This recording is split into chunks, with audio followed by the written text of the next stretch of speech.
It's supposed to be a weekend of laughter, memories, and family bonding. The Bennett family had gathered like they did every year. Sunshine, bonfires, and the quiet hum of the Cape Cod waves in the background. No one could have imagined that beneath the surface of this perfect family reunion, something far darker was unfolding. Karen Bennett had sensed it for months. The late nights, the whispered phone calls, the distant look in James's eyes. But she had no proof, only the gnawing feeling that the man she had loved for over 2 decades was no longer the same. What Karen would uncover during that fateful weekend, however, was more than just a betrayal of trust. The affair was only the beginning. By the end of the reunion, one woman would be dead, and nothing would ever be the same. A secret relationship, exposed in front of the entire family. A tragic accident, or was it murder? And a tangled web of lies that, once unraveled, would leave everyone wondering, how well do we really know the people we love? Karen and James Bennett had everything. Their picturesque home in the affluent Boston suburb of Lexington was nestled among oak trees and pristine gardens, a testament to the life they had built together. Karen, 45, was the kind of woman people admired, calm under pressure, elegant at social gatherings, and fiercely devoted to her children. She had worked as a nurse for over 20 years, a career that fulfilled her need to care for others. James, 46, was equally well regarded in their community. A successful real estate agent, he had helped dozens of families find their dream homes, earning their... At first, they were easy to ignore. An extra hour at the office, a missed family dinner here or there. James had always been dedicated to his work, and Karen understood the demands of his job. But then, the excuses became more frequent. His phone, once left casually on the kitchen counter, was now always with him, even during the quiet moments they used to share before bed. One night, Karen found herself staring at the ceiling in the dark, the soft rhythm of James's breathing beside her, doing little to calm her nerves. She remembered the way things used to be, the long conversations, the inside jokes, the shared plans for the future. But now their conversations were short and stilted, filled with mundane details of the day rather than the warmth and connection they once had. Karen had tried to brush it off, telling herself it was just a rough patch, that every marriage went through its ups and downs. But deep down, she knew it was something more. At James's real estate firm, Carter and Finch Realty, there was a new face who had recently captured more than just the attention of clients. Grace Palmer, 26, was the firm's rising star. Young, vibrant, and with a sharp eye for design, Grace had quickly proven herself as a valuable asset to the company. Her charm wasn't just professional, though. It was personal, a fact that James noticed more and more as they began working on high-profile projects together. Grace had joined the firm less than a year ago, fresh out of an ambitious graduate program in New York City.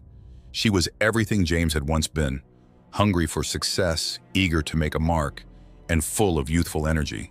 She made him feel younger too, sparking something in him that he hadn't felt in years. Their relationship started innocently enough. Late nights working on a luxury condominium project, shared dinners after long hours, and eventually a drink or two to unwind. But over time, their conversations moved beyond work and into more personal territory. The first kiss was a moment of weakness, or so James had told himself at the time.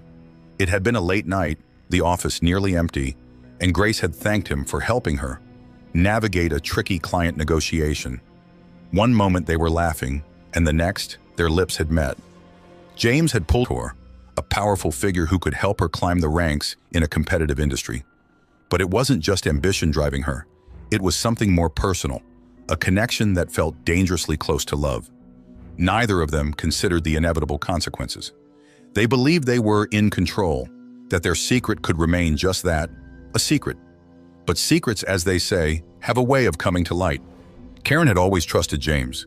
Even when he started working longer hours, she never imagined he could be unfaithful. Their marriage had been built on mutual respect and honesty, or so she thought. But as the weeks passed, Karen began noticing subtle changes in her husband's behavior that were difficult to ignore. It wasn't just the long hours at the office. James had always worked hard, but now he seemed almost eager to leave the house in the mornings and less enthusiastic to return in the evenings. When he was home, his phone never left his side. Karen had even caught him glancing at it during dinner, his face lighting up at the sight of a new message. He was careful not to let her see the screen, but Karen didn't need to see it. She knew. One afternoon, while James was at work and the kids were at school, Karen found herself alone in the house with nothing but her thoughts. She wandered into James's office, her fingers lightly brushing the surface of his desk. It was tidy, as always, with neatly stacked files and an array of real estate brochures. But it wasn't the desk that caught her attention. It was his computer, and was innocent enough. Weekend client meeting follow-up. But something about it made Karen's breath catch in her throat. She clicked on the message, her hands trembling slightly as she read the short exchange. Grace thanked James for a wonderful evening, after what appeared to be a business dinner.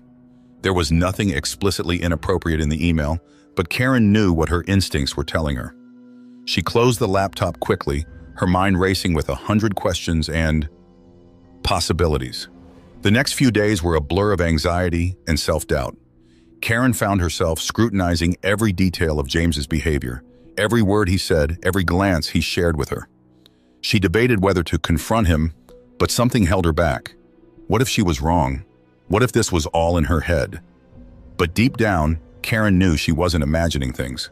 The annual Doyle family reunion was a tradition Karen's parents, Tom and Margaret, had started years ago, long before Karen had even met James. Every summer, the family would gather at the beach house in Cape Cod, a sprawling, weathered old place that had been in Margaret's family for generations. It was the perfect getaway, quiet, serene, and full of memories. This year's reunion was supposed to be like every other, a week of barbecues, beach outings, and catching up with family. Karen had been looking forward to it for months, hoping the break would give her and James some much-needed time to reconnect. But as the date grew closer, she noticed James becoming more distant. He made excuses about work commitments, suggesting he might need to cut the trip short or miss it altogether. Karen insisted they attend, sensing that time away from the chaos of their everyday lives might help them rediscover what they had lost. James reluctantly agreed, though his reluctance was palpable. He seemed distracted, more interested in his phone than in packing for the trip. Karen tried not to let it bother her, but the weight of her suspicions hung over her like a dark cloud. She wasn't sure if this trip would fix anything or if it would simply confirm her worst fears. Little did Karen know, James had already made plans that had no idea just how close Grace already was to her family's inner circle, or how devastating her presence at the reunion would be.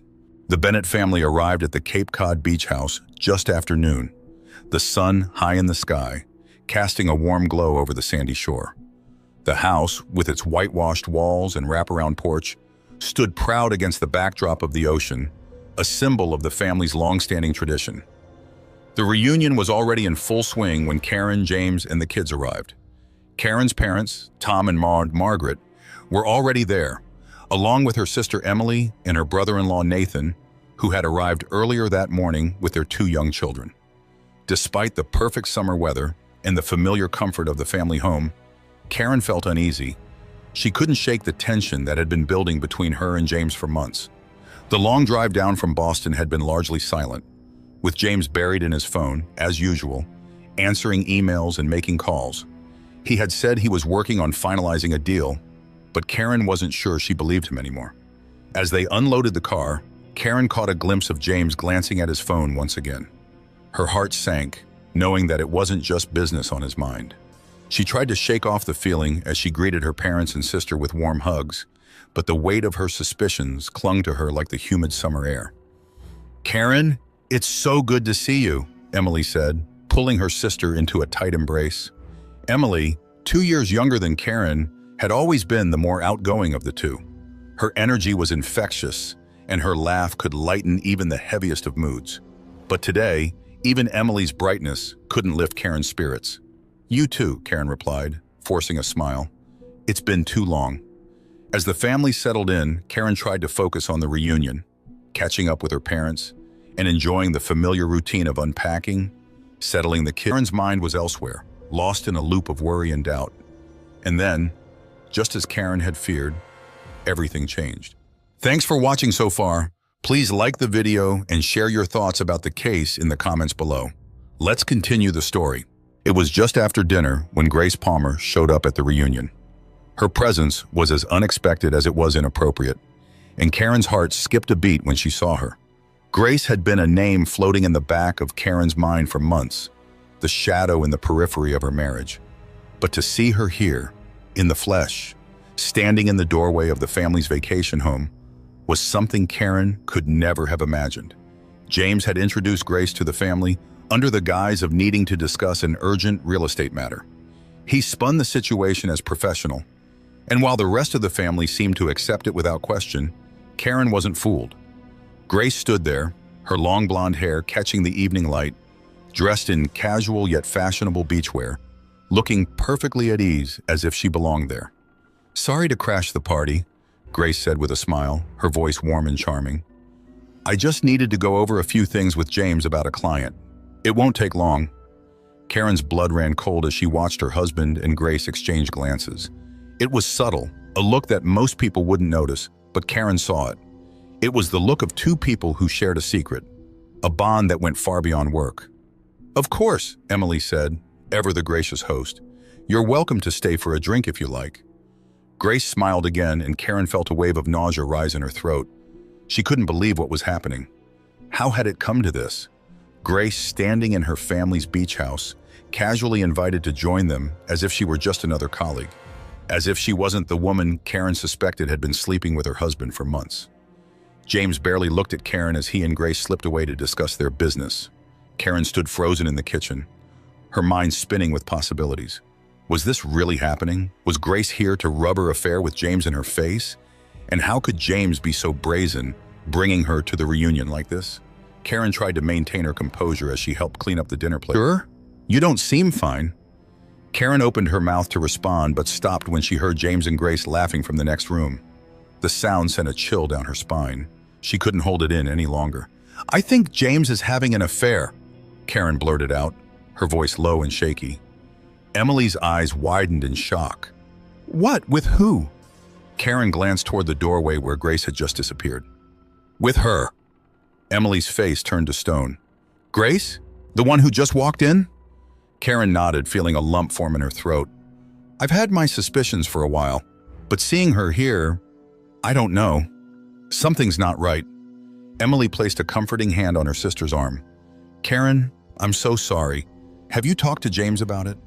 "Not yet," Karen admitted. "I don't have proof, just a feeling." Emily's expression darkened. "Well, if he's stupid enough to bring her here in front of the whole family, maybe he's not being as careful as he thinks.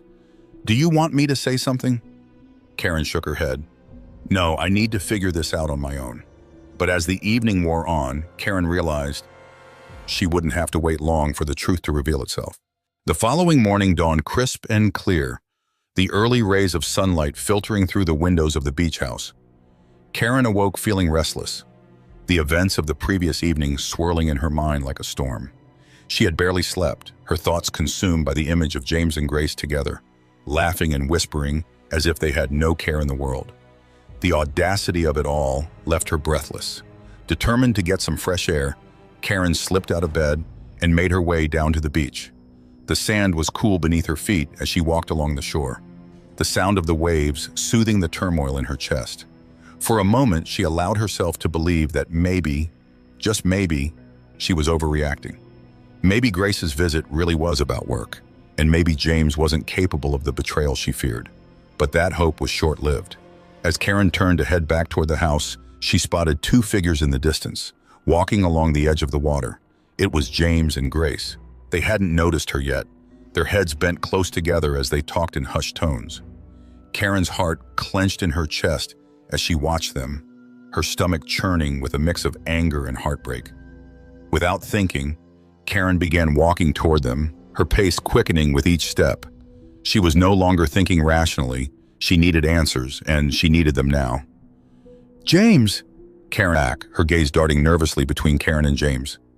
"Karen, please," James finally said, his voice low and pleading. "It's not what you think." Karen's eyes narrowed. "Oh, really? Because it looks like exactly what I think." Grace shifted uncomfortably, her face flushed with embarrassment.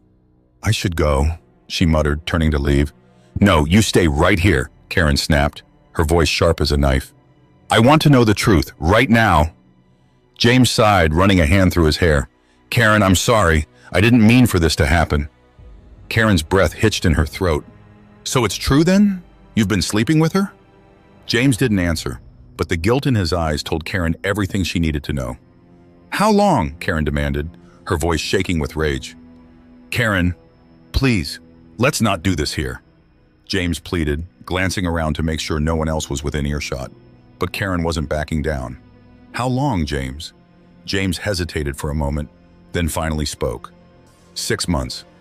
Karen felt as though the ground had been ripped out from beneath her. 6 months. For 6 months, her husband had been carrying on an affair with this woman, all while pretending to be the loving, devoted husband and father. I can't believe you, Karen whispered, her voice filled with disbelief and sorrow. After everything we've been through, how could you do this to me? To our family? James looked down at the sand, unable to meet her gaze. I'm sorry, he said again, but the words felt hollow, meaningless. Karen turned her attention to Grace, who was now standing awkwardly a few feet away, her arms crossed over her chest. And you, Karen spat, how could you come here? To my family's reunion, like this? Do you have no shame? Grace's face turned bright red, but she said nothing. She had no defense. Without another word, Karen turned on her heel and walked away, her heart pounding in her chest. She had finally gotten the truth she had been dreading, but the betrayal cut deeper than she had ever imagined. The shock and devastation of the affair might have been the worst part of Karen's family reunion, but by the end of the weekend, things would take a darker turn, one that no one could have predicted. It was the night after Karen had confronted James and Grace on the beach. Tension in the house was palpable, and no one knew quite what to say. The family had gathered for dinner, but the conversation was stilted, with everyone skirting around the obvious drama. But before she could even begin to answer those questions, there was a knock at the door. Everyone looked up, startled by the sound. Margaret stood to answer it, her face etched with confusion. Who could that be at this hour? She muttered as she crossed the room. When she opened the door, she found 2 uniformed police officers standing on the porch. The sight of them sent a jolt of fear through the group. Can we help you, officers? Margaret asked, her voice tentative. The lead officer, Detective Ethan Ward, stepped forward. We're looking for Mr. James Bennett, he said, his tone serious. James, who had been sitting at the far end of the table, stiffened at the sound of his name. That's me, he said, standing up slowly. What's this about? Detective Ward glanced around the room, his expression grim. I'm afraid we have some bad news. A woman's body was found on the beach earlier this evening. We believe it may be someone you know. Karen's heart stopped. A woman's body? James's face went pale. Who? The detective hesitated for a moment before speaking. Her name is Grace Palmer. The room fell into a stunned silence as Detective Ward's words echoed through the Bennett family's beach house. Karen felt a sharp intake of breath, as if the air had been sucked out of the room. Grace Palmer was dead. The woman who had been at the center of Karen's worst fears for months.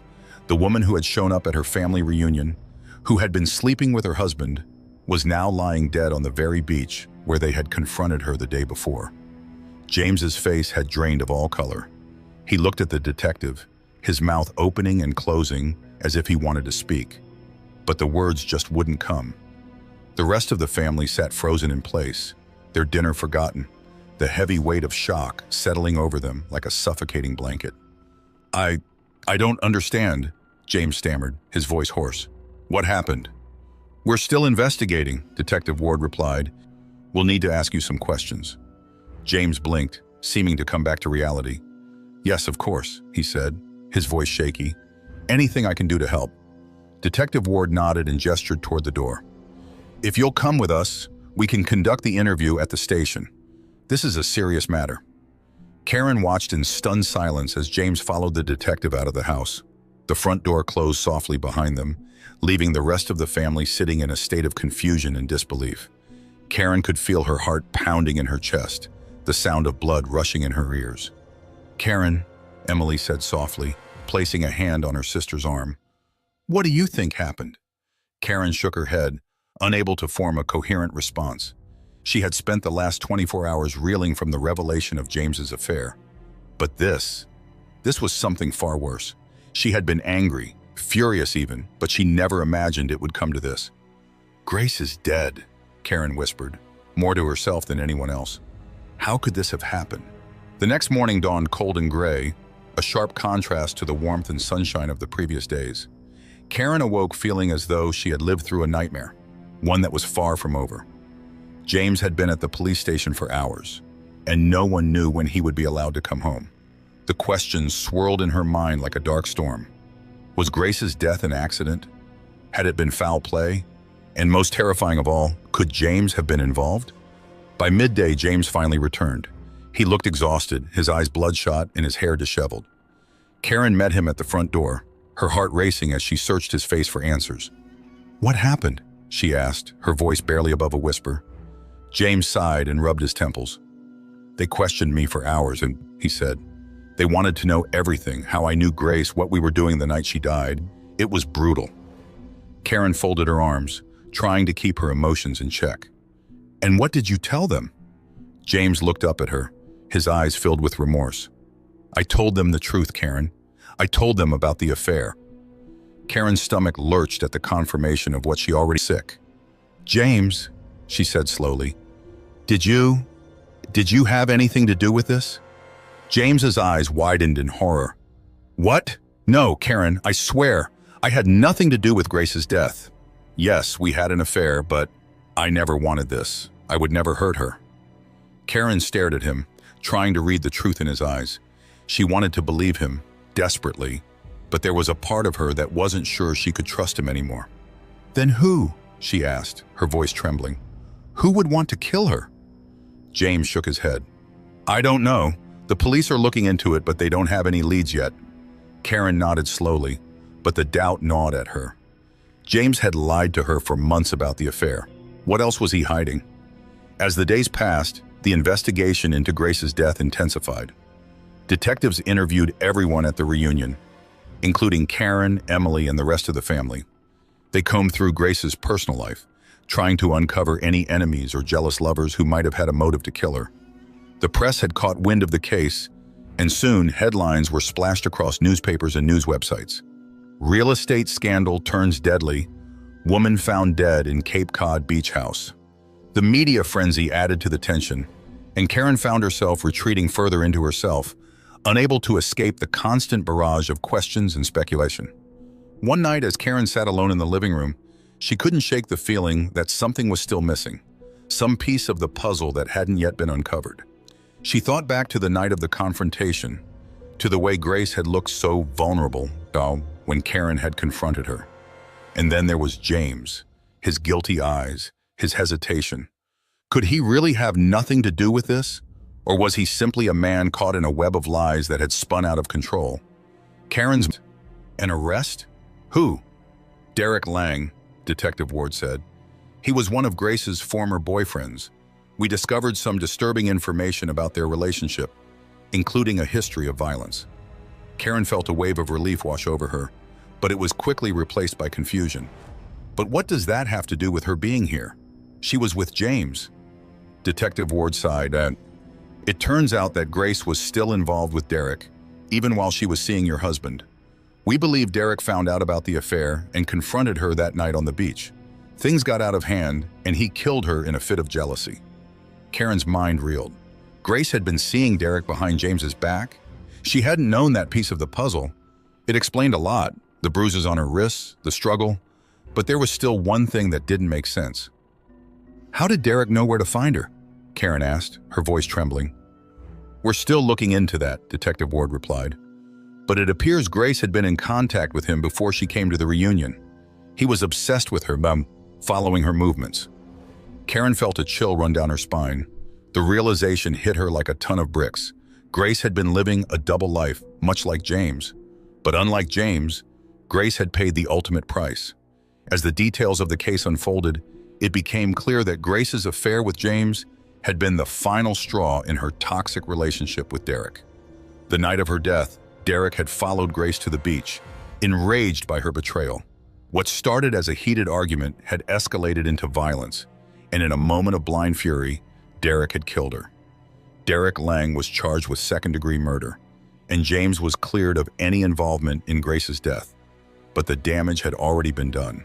The weeks following the arrest were a blur for Karen. The media frenzy died down, and the investigation was finally over, but the scars remained. Karen had been blindsided by the affair, betrayed by the man she had loved and trusted for over 20 years. And while James may not have been responsible for Grace's death, he was still responsible for the destruction of their marriage. The day Karen finally asked James to leave was a quiet one. There were no shouting matches, no dramatic confrontations. It was simply the inevitable conclusion to the months of lies and heartbreak. "James," Karen said softly as they sat at the kitchen table, "I can't do this anymore." James looked at her, his face etched with regret. "Karen, I'm sorry. I'll do anything to fix this." But Karen shook her head. "It's too late. We've both changed too much. We can't go back to the way things were." And with that, it was over. James moved out of the house, and Karen focused on rebuilding her life piece by piece. The divorce was painful, but necessary. Karen knew that she needed to let go of the past if she ever wanted to move forward. As the months passed, Karen found solace in her children, her work, and her family. She had been through hell, but she had come out stronger on the other side. The betrayal had hurt, but it hadn't destroyed her. And as for James, Karen couldn't help but feel a pang of sympathy for him. He had made terrible choices, but he hadn't deserved to be dragged into a murder investigation. In the end, both he and Karen had been victims of Grace's tangled